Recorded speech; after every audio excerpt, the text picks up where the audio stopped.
Bienvenue dans ma vie de sorcière. Je suis Christelle, énergéticienne, holothérapeute et professeure de yoga. Mon but est de vulgariser, rendre simple et accessible le développement personnel, la magie et le mieux-être naturel. Parfois seule ou accompagnée, je m'engage à te faire voyager dans des podcasts authentiques et frais, plein d'astuces pour vivre ta vie de sorcière et de sorcier moderne. Petite page de pub avant de commencer notre sujet magique du jour. Si tu veux que je te guide à trouver vraiment qui tu es et surtout à construire la vie dont tu as vraiment envie, une vie qui est alignée avec toi, je t'invite à cliquer sur le lien qu'il y a dans la petite description pour avoir ta consultation gratuite avec moi de 30 minutes. Comme ça, on va pouvoir papoter et on va pouvoir voir quel outil magique justement je peux prendre pour venir t'aider et te guider. Je te dis à très vite dans un rendez-vous. En attendant, on passe à notre sujet magique du jour. Bonjour à tous, je suis Christelle de ma vie de sorcière et je suis si contente de te retrouver pour cette 4e saison de ma vie de sorcière. 4e saison, ça fait plus d'1 an que j'ai créé ce podcast et j'en suis ravie en fait. Je savais d'avance que ça allait être un format qui allait me plaire et ça s'avère être vrai au fur et à mesure des semaines, au fur et à mesure des saisons.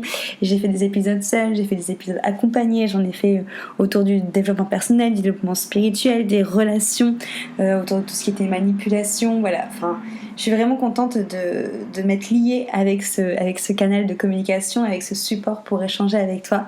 Vous êtes beaucoup à écouter mes podcasts et à prendre un appel avec moi ensuite pour qu'on puisse directement échanger ensemble, directement partager ensemble et merci du coup parce que c'est vrai que c'est ce que je préfère vraiment, c'est l'humain, c'est rentrer en communication directement avec vous, c'est partager, c'est vous accompagner, donc voilà. Surtout si tu as envie de le faire, que tu hésites encore parce que tu as peur de déranger, parce que tu as simplement peur de me parler. Si tu en ressens le besoin, si tu ressens cet appel du cœur, fais-le, prends cet appel découverte avec moi. À chaque fois, c'est un pur bonheur en fait de faire vos connaissances. Donc, je t'attends. Si c'est déjà quelque chose qui te titille un peu, tu peux y aller. En tout cas, pour cette 4e saison, j'avais envie de l'ouvrir avec un podcast justement sur la rentrée. On est le 1er septembre, on est sur une énergie de la Vierge, le soleil est rentré en Vierge. Et on va parler du coup justement de cette énergie de la Vierge, des énergies de la rentrée. Et je vais vous partager ma routine que moi j'ai instaurée du coup depuis que je suis rentrée de vacances et que je tiens. Donc je suis contente. Il faut savoir que les énergies de la Vierge, c'est un peu les mêmes énergies qu'en janvier quand on est en ère du Capricorne. C'est des énergies qui sont géniales pour commencer des nouveaux souffles. Je vais expliquer la différence entre les deux. La Vierge... L'énergie de la Vierge, on est sur une énergie qui est vraiment très méticuleuse, qui a vraiment le sens du détail, qui a vraiment le sens de la précision. C'est une énergie qui est très carrée, qui est très minutieuse. Donc c'est aussi une énergie qui va être très axée sur la confiance. C'est-à-dire qu'en règle générale, les personnes du signe Vierge ou ceux qui ont beaucoup d'énergie de la Vierge dans leur thème astral, c'est un peu la citation que moi j'aime bien associer à ce signe, c'est je crois qu'est-ce que je vois. Donc en gros c'est vraiment cette notion de devoir montrer patte blanche pour que la Vierge puisse faire confiance. Par contre, une fois qu'elle a confiance, une fois que ce côté patte blanche est montré et que c'est ok, que tous les voyants sont au vert, là c'est vraiment une énergie de fidélité, une énergie de fiabilité, une énergie où on est vraiment prêt à tout donner pour l'autre qui se dévoile, mais il faut d'abord passer par ce côté un peu méfiant, parce que la Vierge en effet des problèmes de confiance et de confiance envers les autres, c'est-à-dire qu'elle donne pas sa confiance facilement comme ça en claquant des doigts en 3 coups de cuillère à peau, mais aussi de confiance envers elle-même. Ok, donc voilà, ça c'est un peu du coup les énergies de la Vierge en règle générale. La Vierge, c'est une planète un signe astrologique qui est associé à la planète, j'avais fait ma phrase dans le mauvais sens, Mercure. Donc c'est aussi hyper important ça de savoir. Il faut savoir qu'en astrologie, tous les signes sont associés à une planète, parce qu'en fait la planète gouverne ce signe quelque part. Donc là c'est Mercure qui gouverne ce signe. Qu'est-ce que ça veut dire ? Ça veut dire qu'on va aussi avoir des caractéristiques de Mercure dans la Vierge. Et Mercure, c'est la planète de la communication, c'est la planète aussi qui est vraiment en effet dans ce côté je cherche à communiquer, à intellectualiser beaucoup les choses, à livrer mes pensées, c'est la manière de réfléchir, et c'est pour ça en fait que la Vierge est un bon signe pour se lancer dans des choses nouvelles au niveau de la rentrée, parce qu'il y a ce côté du coup intellectualisation. C'est un signe qui est relié à la terre, donc qui est plutôt relié aux énergies Kapha, si je vous parle cette fois-ci d'Ayurveda.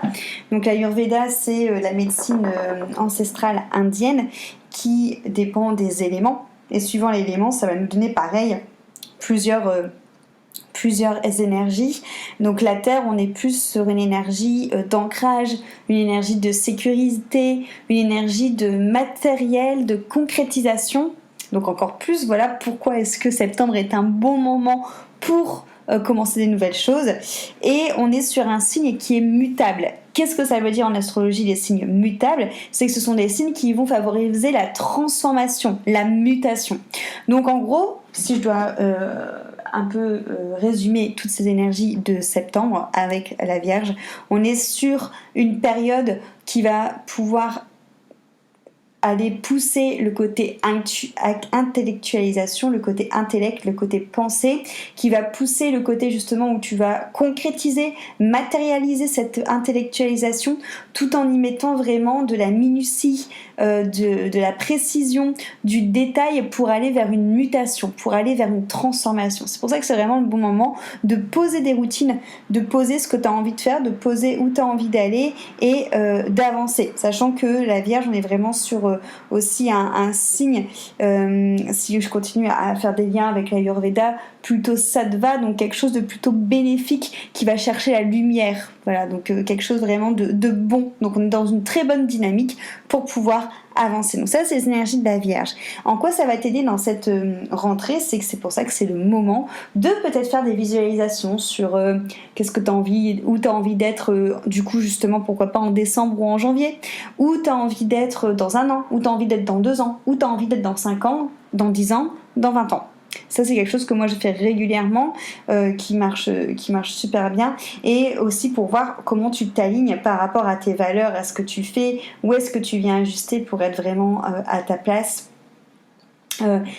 Chercher en quoi tu es doué, ce pourquoi tu peux être payé, en quoi tu es formé, les changements que tu as envie de voir dans le monde, que tu as envie d'initier dans le monde, les choses qui toi te font vibrer, ces choses que tu aimes, qui te passionnent, que tu pourrais faire gratuitement par rapport à tes valeurs, voir un peu tout ça sur un tableau et venir faire un petit mélange de tout ça. Moi, c'est ce que j'ai fait. Je suis rentrée de vacances le 18 août précisément, mais avant ma rentrée officielle de reprise de rendez-vous le 23, j'ai pris ces quelques jours entre le 18 et le 23 pour justement refaire tout ce truc là et pour me rendre compte des petits ajustements que j'avais à faire au niveau de mon travail.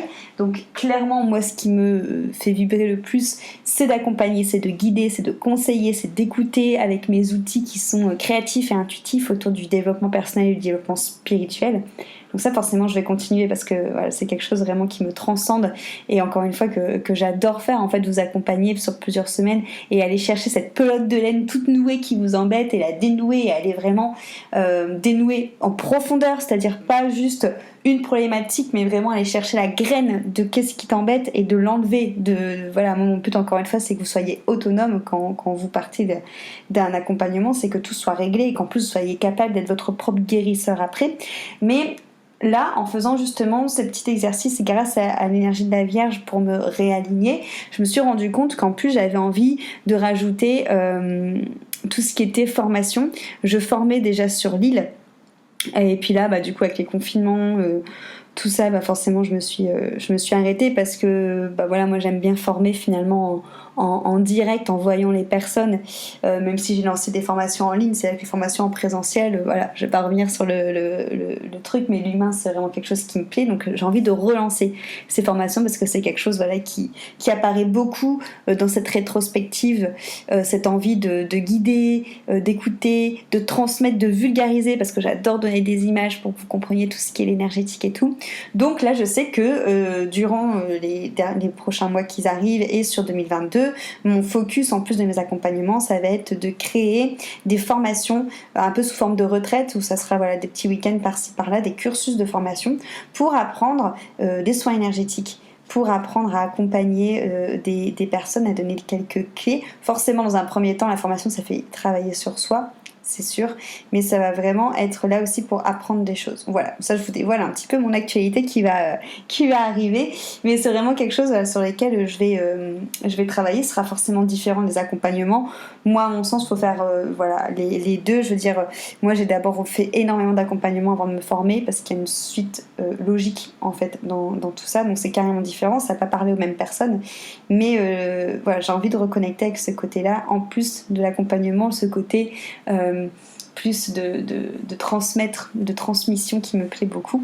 Et voilà, il y a les animaux toujours, qui sont très importants pour moi, que je n'ai pas encore réussi à mettre dans tout ça, même si j'arrête pas de dire que mon but en fait c'est de gagner assez d'argent pour construire un refuge pour les animaux. Donc voilà, c'est pour te montrer, si je te parle de tout ça, c'est pas forcément pour te raconter ma vie, mais c'est surtout pour te montrer l'importance en fait de faire du coup des petits points sur soi quand il y a des énergies comme ça. Je t'inviterai pareil à le faire en janvier, sachant que l'énergie du Capricorne est carrément différente, parce qu'on est plus sur une énergie de labeur, de travail, d'obstination, plus une énergie, je dirais, plus premier élève, tu vois, un peu plus administratif. C'est encore autre chose, mais on en parlera au moment venu, au moment de janvier. En tout cas, voilà ce que je vais te donner en termes de routine. Moi, j'ai décidé, là, tous les matins, de faire une routine qui dure pas 15 ans, parce que clairement, sinon comme j'aime bien dormir, sinon je vais pas la tenir. Mais passer le matin à faire 15 minutes de réveil du corps, que ça soit suivant ce qui t'appelle. Moi, personnellement, je fais du yoga ou de l'automassage, mais ça peut être un sport plus qui te parle, mais juste, en fait, 15 minutes. En vrai, t'as pas besoin d'avoir du temps pour faire 15 minutes de réveil pour te connecter à ton corps, et au plus on va bouger, au moins on va être dans la sédentarité, au plus on va enlever les maux de notre corps, et au plus en plus on va faire circuler les énergies. Le corps physique, c'est ce qui matérialise les blessures émotionnelles ou énergétiques que tu as. En fait, ça le met juste dans ton corps en physique. Donc voilà, déjà amener du mouvement, venir se familiariser avec son corps, apprendre à apprivoiser son corps, à l'aimer, parce que bon, c'est pas forcément évident. Ça, c'est moi déjà ce que je fais en tout premier lieu. Ensuite, je vais aller chercher le fait d'enlever mes toxines dans mon corps. Donc pour enlever mes toxines, moi ce que j'adore faire, c'est me gratter la langue avec un gratte-langue en cuivre. Pourquoi ? Parce que du coup sur la langue, on a toujours un dépôt blanc, si tu regardes plus ou moins blanc, plus ou moins épais, qui se dépose le matin quand tu te réveilles. Ça, c'est quoi ? C'est toutes les toxines que ton corps en fait a rejetées dans la nuit. Il a travaillé, parce que voilà, avec ce qu'on mange et tout, il y a forcément des choses qui sont pas très catholiques, pas très jojo. Et donc ton corps s'est évertué à enlever toutes ces choses-là pour pas qu'il pollue. Et si toi tu rebois dessus, ou si tu manges sans te gratter la langue, tout simplement tu vas réingorger entre guillemets tout ce caca que ton corps a fait en sorte du coup d'éliminer. Moi quand j'ai su ça la première fois, ça m'a dégoûtée. Je le dis tout le temps à mes coachés, et à chaque fois elles sont dégoûtées aussi. Donc se gratter la langue, c'est super important pour pas réingérer en fait toutes ces toxines. Donc ça, c'est voilà, moi je fais mon sport, parce que mon tapis est juste au pied de mon lit. Après je vais dans la salle de bain, je gratte ma langue, et après je me lave mon nez aussi avec un Jalanetti. Donc un Jalanetti, ça ressemble un peu à une lampe d'Aladin en porcelaine, et dedans je mets de l'eau chaude avec du gros sel, et je me fais passer du coup l'eau d'une narine à l'autre. C'est à dire qu'en fait tu mets le Jalanetti dans ton nez, l'eau coule dans une narine et ressort par l'autre, et tu fais la même chose de l'autre côté. À quoi ça sert ? Déjà ça sert à avoir le nez propre, à respirer. Moi je sais que les jours où je le fais pas parce que je l'ai pas, parce que je suis pas chez moi, et les jours où je le fais, je sens vraiment une grande différence. C'est-à-dire que quand je le fais pas, j'ai l'impression de pas bien respirer.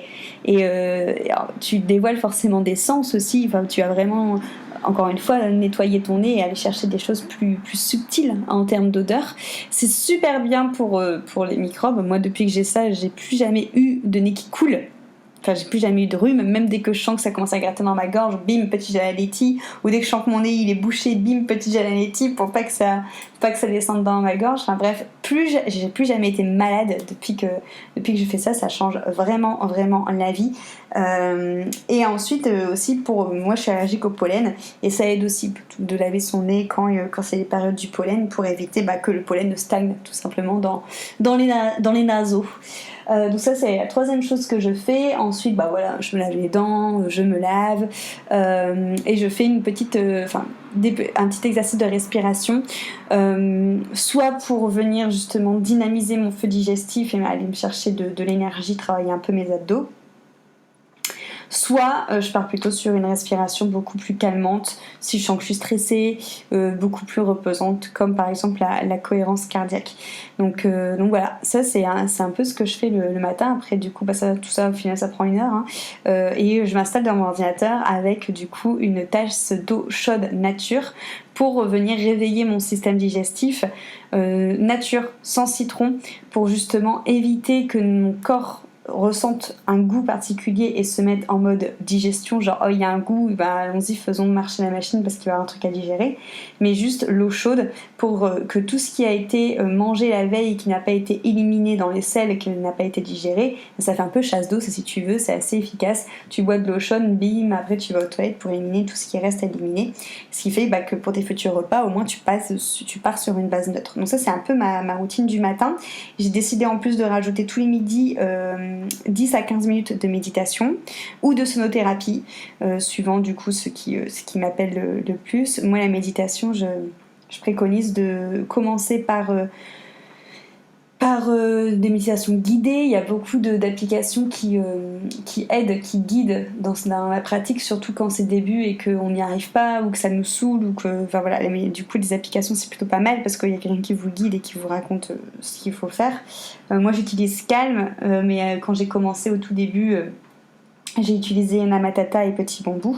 Donc voilà, il y en a tout plein, hein. C'est vraiment à vous de choisir l'application qui vous va le mieux. Moi j'adore la sonothérapie et les nidras. Bon, les nidras ça dure souvent un peu plus de 15 minutes, donc ça je vais plus en faire le soir quand je galère à dormir ou des choses comme ça, mais ou pour me calmer de mes folles journées. Mais le midi du coup je suis plus sur une sonothérapie ou une méditation qui peut durer beaucoup plus lentement. La sonothérapie, j'en ai mis, si tu veux en tester sur cette chaîne de podcast. La sonothérapie ça permet en fait de venir te soigner à l'intérieur grâce finalement à les vibrations des instruments, vont venir du coup décristalliser des blocages que tu peux avoir dans tes cellules. Parce que on est fait d'eau, hein, donc voilà, ça s'est vu plein de fois. J'ai posté d'ailleurs sur Insta il n'y a pas si longtemps une vidéo où on avait mis sur une enceinte de l'eau avec des colorants, et on voit bien que la musique fait bouger l'eau et du coup forme des différentes couleurs avec la poudre. C'est exactement ce qui se passe dans ton corps. Donc la musique fait bouger tes cellules qui sont composées principalement d'eau et va venir décristalliser des blocages. Donc ça, moi je fais ça tous les midis, et j'ai remis le sport parce que j'attendais avec impatience de pouvoir retourner dans les salles de sport. Pour le moment c'est pas possible, donc du coup je le fais chez moi. Donc du coup je me suis instauré 3 séances de sport, 2 séances plus musculaires renfo et une séance de danse pour m'éclater le week-end. Donc voilà, après chacun fait en effet comme ça lui va, mais c'est pour te donner des petites idées. Moi pour le moment ça fait pas très longtemps, ça fait 15 jours que je le fais, mais ça fait 15 jours que je le tiens et que ça marche bien, que je vois vraiment des différences, donc je suis vraiment contente. Voilà, autre chose du coup que je vais instaurer, que j'ai instauré le week-end, c'est le vendredi après-midi, c'est d'écrire justement mes réussites de la semaine et mes objectifs pour la semaine d'après, ce qui permet de cadrer un petit peu plus.